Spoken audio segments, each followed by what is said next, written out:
Chapter 12 is all about listening and why listening is important. So it starts off with listing some reasons why listening is important. Obviously, your knowledge increases when you listen. So whether it be in class or if another person's talking, you just get a good appreciation for what they're saying, and listening effectively really helps you retain all that information. Also, you build better relationships. So outside of class, when you're talking to people, just your friends or coworkers, whatever it might be, you build a better relationship. If you're one of those people that's always doing the talking, and every time someone tries to talk to you, you kind of revert it back to why the situation's important to you, it gets really annoying, and people probably don't want to be associated with you as much.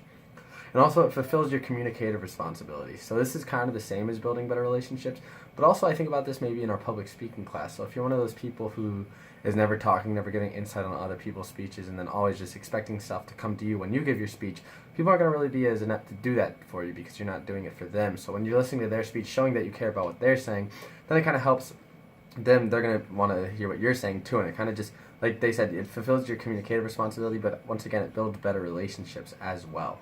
So then there's a lot of types of listening. There's appreciative listening. So this is when you're listening to maybe, I don't know, a comedy, or someone's just giving you a story. That's appreciative listening. You're not really trying to gain anything from it. You're just being appreciative of what the person's trying to tell you. Maybe they're giving you advice. There's empathetic listening or empathic listening. This is when maybe someone's trying to vent for you. So I think about like in when you do confessions at church, a priest is listening to your sins.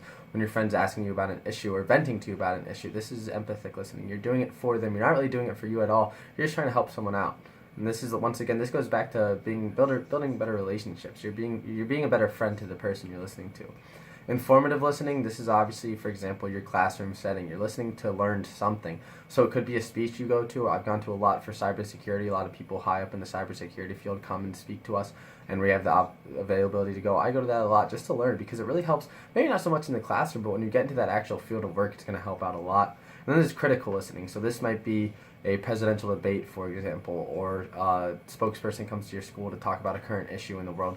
And that's, I think, one of the most important ways to listen, because when you are good at critical listening, you become much more active in the world of politics and in the world of society. So it helps you out becoming more active in what's going on in the world. And I think this is really important because, you look at history and they always say history repeats itself, and you can really figure out patterns and links between what's already happened and what's going to happen now. And when you're really good at critical listening, you can kind of start saying, like, hang on, maybe that's not the best point to make as a president as a debate. It helps you make a better informed decision when you're going to vote.